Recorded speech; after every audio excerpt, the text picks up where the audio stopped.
All right, welcome everyone. We're Semblance of Sanity. I'm Caleb. I'm Jacob. And we're here for Dr. Stone, Season 3, Episode 3. Okay, right. so we have pictures, we have cars, and we have suits. Yep. Clearly, what needs to happen here is a fashion show with records. I can see that. Yeah. That is the most important thing right now. Definitely I mean, the there's most finding the important oil and all that stuff. There's a and, whole you know, bunch of other things, involving traveling to try and save the world. And Yeah, really but ignite the human race. but documented fashion show.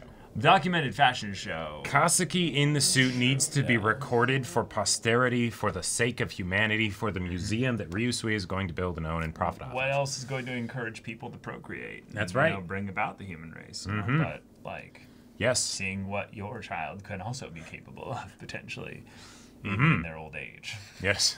So, y'all, without further ado, let's get into this. Oh, might have found it. Nope. Okay. Nice. Cool.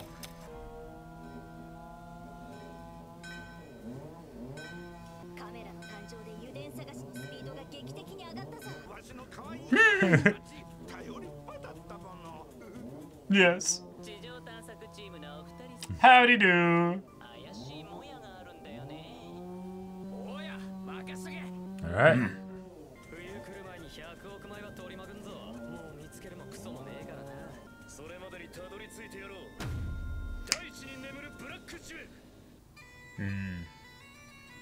All right. Let's see what the reason for that title is. Just haven't found anything. Ow! What the hell? Oh. Ooh. Yeah, it's a new season. Okay. Get what you can while you can. It is.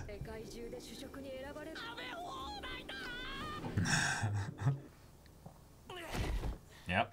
Clear the fields, prep them for surviving winter. No! Oh! Oh no! Oh no! Oh no! In good form!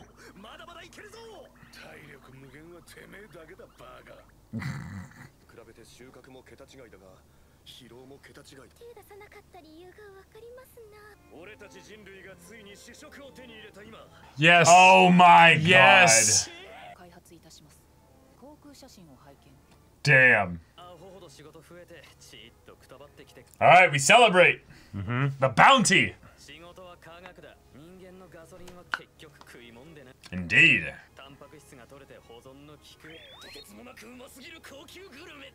We're gonna have the nutrition episode. Foie gras! No! And it wouldn't exactly help sustain them. No.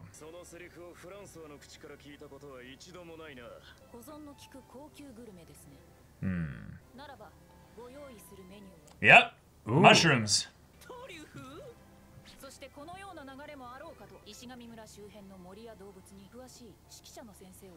Chrome.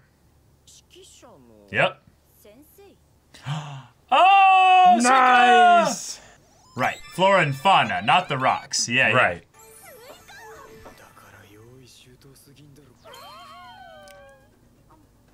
What would go well with this?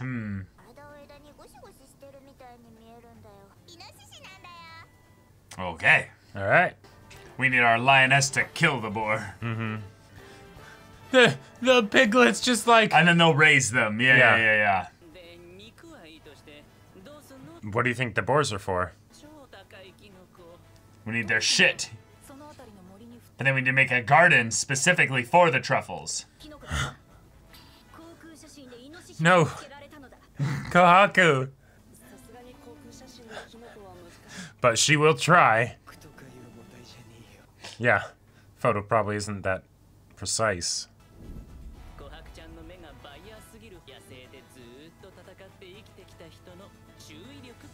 And good memory, too. No shit.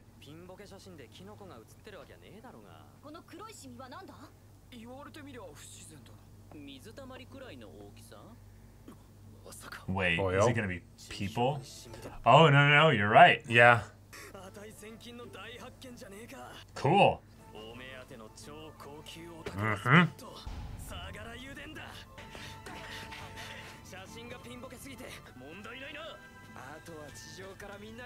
Cool. Yeah, we only covered probably a certain amount of ground. Yes. Pampering in this stone world.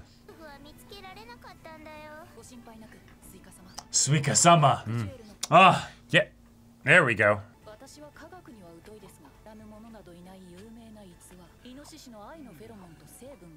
Oh. We're getting voices for the boars.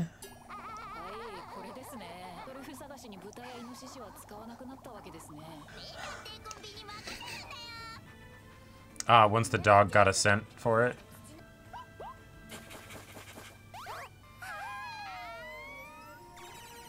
Oh, shit.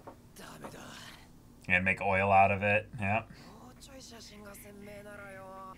But if you remember where the... Wait, is that it there?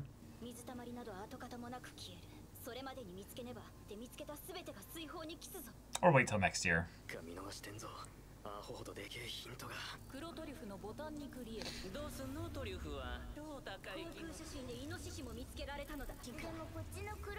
Yeah, because I would have figured that when they take the pictures, it'd be in a pattern so they can, like, lay them next to each other and...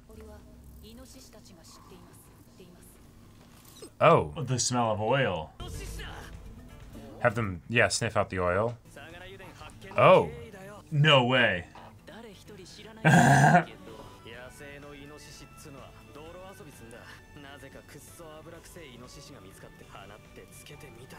Nice, okay. Wait, that boar's tied down. Pulls out the butcher's knife. Yeah, yeah. Oh. Ah! Save that one in particular. Go get his brother, though. Yeah, this is okay. It's gonna be their lucky boar.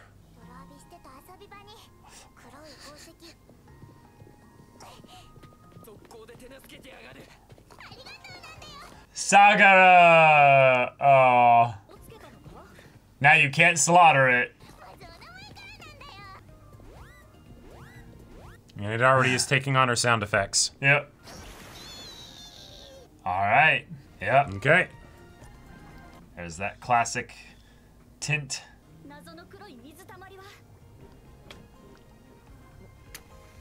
Testing it. Yeah. Yup.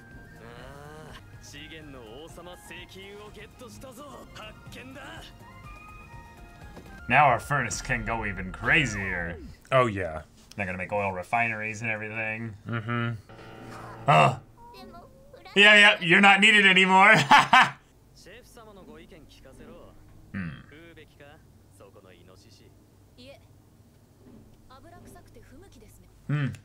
Nice. There you go. Oh. Yep.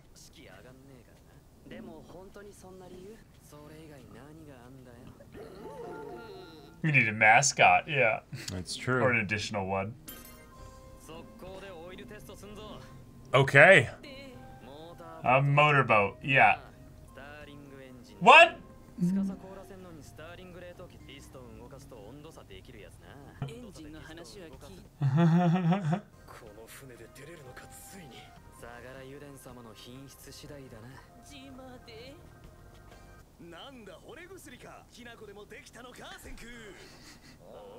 Wait, what?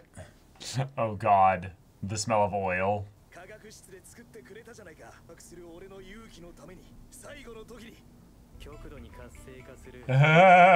Yeah.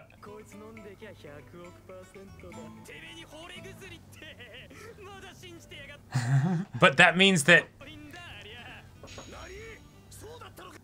that Taiju could have smelled out the oil, right? Uh-huh. Okay.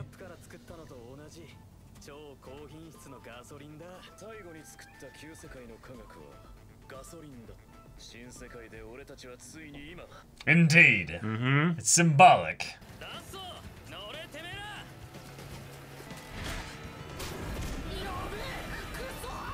All right.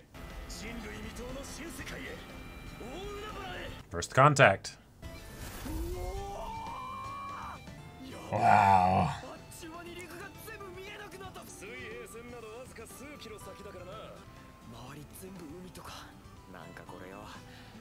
Oh. Yeah. It's quite different to see it. Easy. That's why you have him. Yep. A sextant! It is, but it's still enough.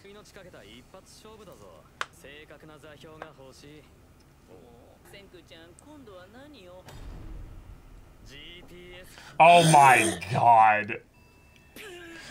I love these faces. So are they going to use their phone system for that, maybe? Right. Cool. Ah. Yep. The cell phone will lead them to so much more.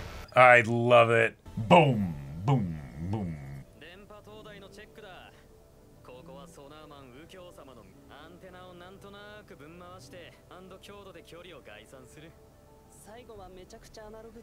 Yeah. Just saying DIY. Just trusting that he'll be able to pick up on the...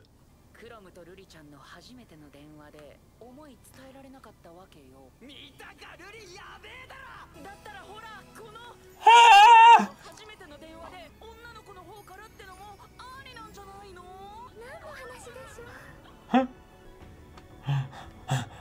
Everyone just... Yeah.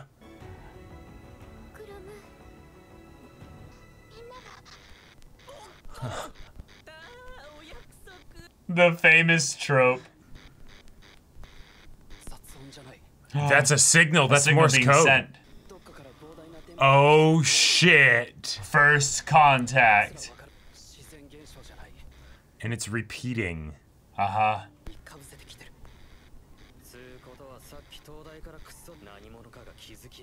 Holy shit. It's Morse code, yeah.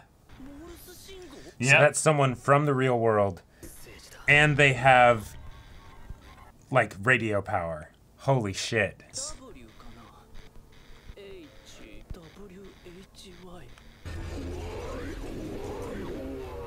I'm getting chills. What the fuck? I mean, that's definitely the scariest interpretation of that. Oh. Oh, no, that makes a lot of sense. Yeah, because... Right, because this... Them getting here is like a goddamn miracle, right? Yeah. So the idea that someone else would just happen to be woken up and happen to get to this point, that's crazy. But the person who originally started this, that might have been prepared for it or whatever, you know. Maybe. Not that it would be the actual person, right? Because they're probably long dead, but although they might not be. I'm trying to rack my brain in terms of media knowledge to know if this is like a reference to something. Just saying why over and over again. Yeah. But because originally when I was thinking of that, I was thinking that it's like, I don't know, something along the lines of like, why did this happen, you know? Right. The big thing, though, is that the signal didn't come up immediately once they turned on the tower. Right. It came on once the tower signal that they sent out was picked up, basically. Right. And then something even stronger was sent out going, bwomp, bwomp, bwomp. All right, first contact. Yeah. We got ourselves a signal from some other form of intelligence, people, or what have you. But the signal being sent out is basic Morse code, which means most likely just a person with some modern knowledge. Yep. And asking why, though, is a bit... That's curious. It's a bit simple, but I guess they want to make sure the message is, you know, communicated. Yeah, right, like, I would have thought it would be like how or who or, or something like that, right? Well, if you can't send like a complicated signal back. No, then... right. But like as far as like a one word, like question, like the fact that they responded so dramatically to it, I was a bit surprised by. Once they gave the reasoning, it's like, oh, that totally makes sense. Because it's not about the fact that they said why, it's the fact that whoever sent this has a very high likelihood of being the, descendants of or connected to the start of this whole thing. Yeah, people that would be aware of at the very least what's going on here, because the odds of anybody having technology that's ahead of them is ridiculously low. Right. Now the other crazy thing is that, and while however this petrification thing got started, right, there would of course have been planning probably with when this happens it'll do this, and unless it's some strange phenomenon. Yeah, unless it's some strange phenomenon, wasn't predicted, right? But assuming it was something that was actually caused by people, right? Right. Okay, they would have had some plan in place. But this is the other thing. There are people that long time ago split off from the Ishigami village, and because the astronauts were the original humans to kind of help kickstart the process, right, there is a very real possibility that these are just people that have had 2,000 years of, or more of time to develop their own civilization. So it's actually not that unrealistic that they would get to a high level of technology after a decent enough period of time. You could totally have had other people in space at the time of when it happened, right? What? No, I'm talking about the Ishigami village group that split off. Oh. They could have gone and taken thousands of years to get to somewhere else. Right. Yeah, and then develop a civilization over the course of thousands of years. Right. The tough bit is that if there wasn't a direct connection to the modern world, like, of course there is eventually, but like the Ishigami village, for instance, right? They didn't have any kind of technology, so when the split happened, there probably wasn't any kind of real knowledge of modern technology either. Well, that's what the stories were, is that you could get that, though, if you went to the ruins of actual civilization and, like, settled there. Sure, and maybe if it was, like... And you maintain it, and you take... It's a more closely to a post-apocalyptic setup than a survival setup. Well, and that definitely could happen, but I feel like that would need to have happened pretty soon, relatively after. Yeah. Because the big thing that I'm curious about, regardless of if it is the person who started or people or whatever that caused the petrification, is that 3,700 years later, they have this equipment, right? So like that means that they have enough of an understanding, which makes sense if they had the petrification stuff and a population to be able to keep these things going, right? Which is very unlikely. Because it doesn't matter if you had equipment that you stockpiled or anything. That stuff's not going to last 4,000 years, right? Yeah. So a group of 10,000 humans wouldn't necessarily have enough biodiversity to survive that long necessarily. Yeah. If anything, that's the one miracle maybe of the whole astronaut crew is that they managed to have enough. Well, they found a way. They found a way to unpetrify people. They had to have. That's the only way it really works. Like really, realistically. For the astronauts. Yeah. No, yeah, I think that's one of those things that's just, it's part of the premise. This is also a show with a petrification thing that turned the whole world, all the people in the world stunned. So the actual logic as to what this signal is and where it's coming from could be a number of things. Exactly. And Senku, just because he exposits that it's this clearly, doesn't mean that it's that 100%. And also, I was going to say maybe there aren't any people there anymore and the signal's just still going, but no, 4,000 years later. It would be done. Yeah, it'd absolutely be done. Yeah. So I don't think it's coming from the space station either. I don't think this is some like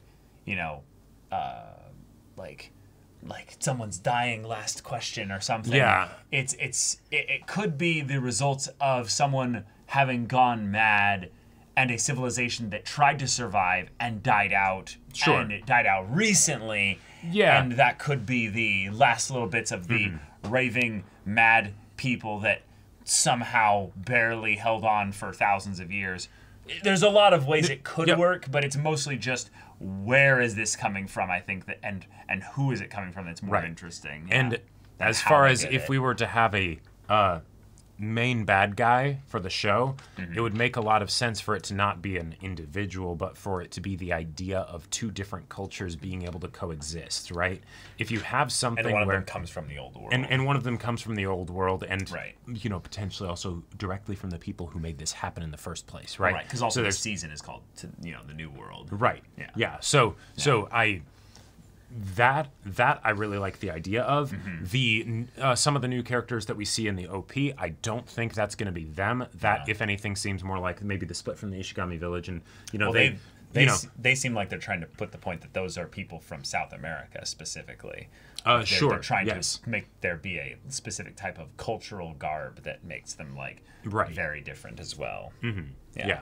But okay, really cool development. We'll just have to wait for more data to make, you know, more definitive theories. Yes. But the really, I would say, like, supremely interesting thing is that the signal was sent at the moment that their tower came up. It was not constantly going. Right. Which means someone was aware that their tower just went up. Right. And hence the name of the episode being First Contact makes a bunch of sense, because both of them now know of each other's existence, even if they don't know anything about each other or where they are. Or, you know, could know nothing more than just there's another group of people out there. That was able to broadcast a radio signal strong enough for us to receive it. And also have technology enough to detect that there was someone out there to receive the signal. Sure. Because the timing of it was actually, like, not constant. It happened after the tower was done. Yep. Oh, and hey, by the way, romance anime, here's how you do it. You know, the setting up the love confession that then gets interrupted by something else. By the big plot. Yeah. Right. Have it be something where, hey, yes, we're making there not be progress in this one area of the story when we were directly trying to get you excited for that to happen. To advance progress in an area you were not expecting. In an area you weren't expecting, and it's a very exciting way to advance progress. Right. So, hey, there we go. Boom. And the aspect of using the static and the lack of music to then bring in the music to build this tension of, like, what is this horrific thing we're encountering here? And it's like, no, it's just other humans. Right. And that is probably the most scary thing, because we remember how season 2 went because of just other people. So, yep, cool, awesome. Some people that at the very least know a lot about science. So that's a good start. I am a little sad, I will say, that in this episode where it's like, okay, we're gonna like just have some awesome food. We haven't gotten to see the fantastic, you know, Dr. Stone style on the anime food montage, right? Opening the restaurant. Fuck yes. Awesome. Let's go. Sweet bread. I want to. Oh, well, yeah, no, we did get that. Yeah, that's true. But, like, full banquet. Yeah, you're talking more the boar and stuff there. I think it's because we haven't actually cooked it up fully to serve it yet. Yes. So that's coming next episode. And it's going to be wonderful. We have to wait a little bit. Yep. It's going to take a little bit more time to also build the restaurant and everything there. And just because you have a menu of one specific meal and things like that, you know, you might want to have some other things that can go with it, like some specific types of things you can do with the chestnuts that they found, and you know, some things salads like that. maybe, or something like that. I gotta say, Senku, the fact that you tried to give gasoline to Taiju and say that it was a love potion, that's... You little shit. You little shit. Like, I feel like that was a great way to showcase that... Yeah, Senku was in high school. Senku was in high school, but also... This is the modern world where the biggest concern is, oh, I want to confess to the girl that I like, you know. And so a lot of the stuff that he was doing was in a way like not even really being put to use, because it's just I'm a mess with my friend because I'm messing around. I got a chemistry set. Right, I got a chemistry set, you know, as opposed to now where it's the, oh shit, we need to actually survive. Okay, let's knuckle down and, like, you know, make some important things. Actually make stuff here, yeah. But okay, yeah. Wild development. Really cool kind of setup in that we don't know where the signal's coming from.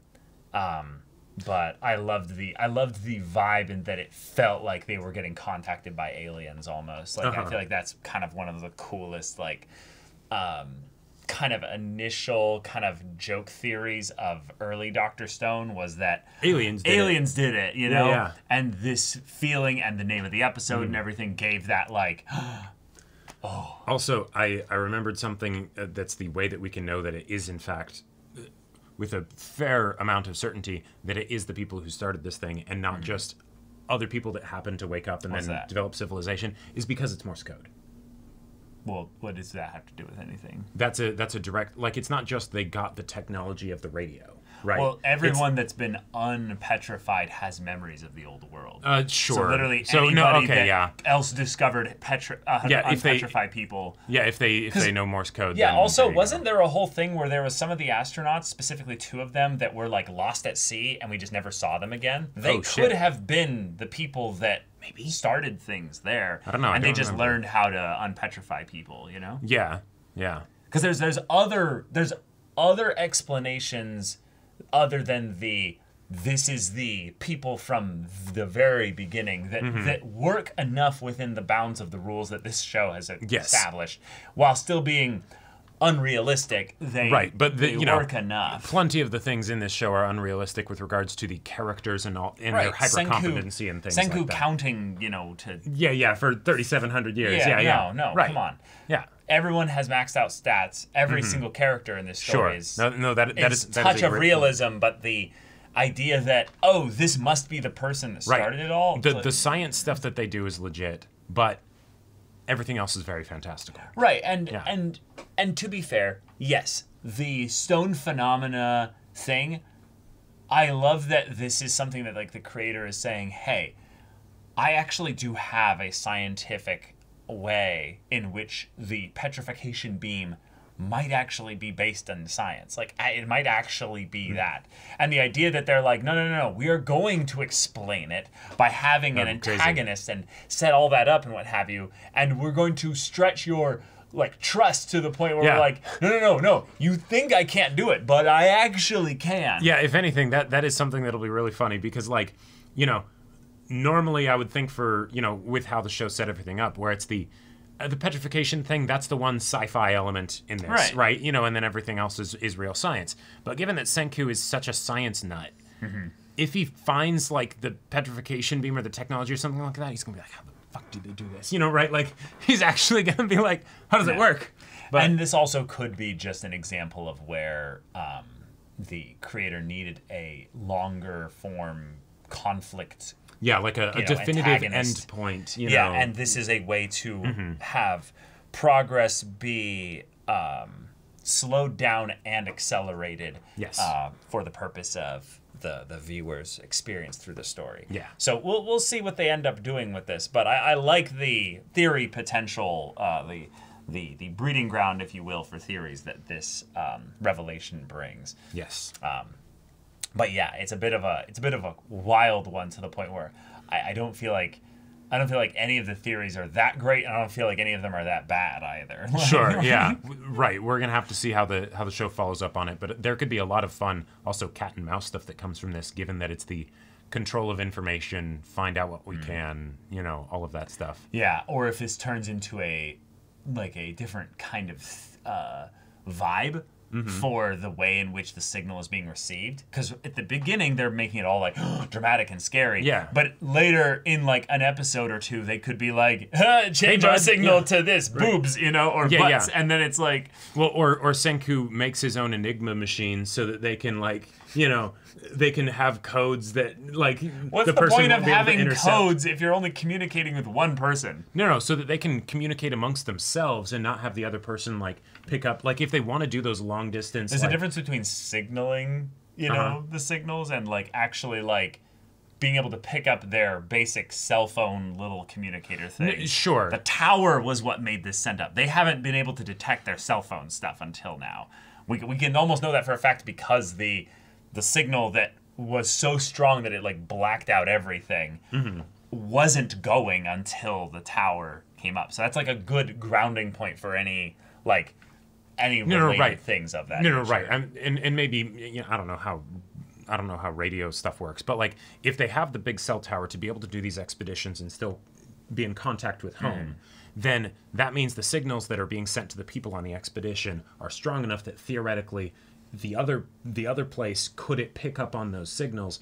If they're on the other side of the world, probably not. Yeah, but it didn't until the tower, the full tower, the big tower, the like we're going to geolocate ourselves tower came up. So all the signals that were being sent to the individual things weren't being picked up. No. Okay. I get that. Okay. Yeah. Anywho, yeah, this is a big development. It'll be interesting to see where the show takes it. Yeah. But all right, y'all, thank you so much for watching this episode's reaction and discussion. If you want to see the next episode's reaction and discussion right now, though, go check out the link in the description below for our Patreon. You get an early access there. You can watch full-length timer reactions there, and all this comes with Discord access, so you can chat with us in the community there about this show, about anime in general, and also be sure to check out my Baldur's Gate 3 Let's Play on Twitch. If any of that interests you, we'll see you there. But until then, we're Semblance of Sanity. I'm Caleb. I'm Jacob. And we'll see you all next time.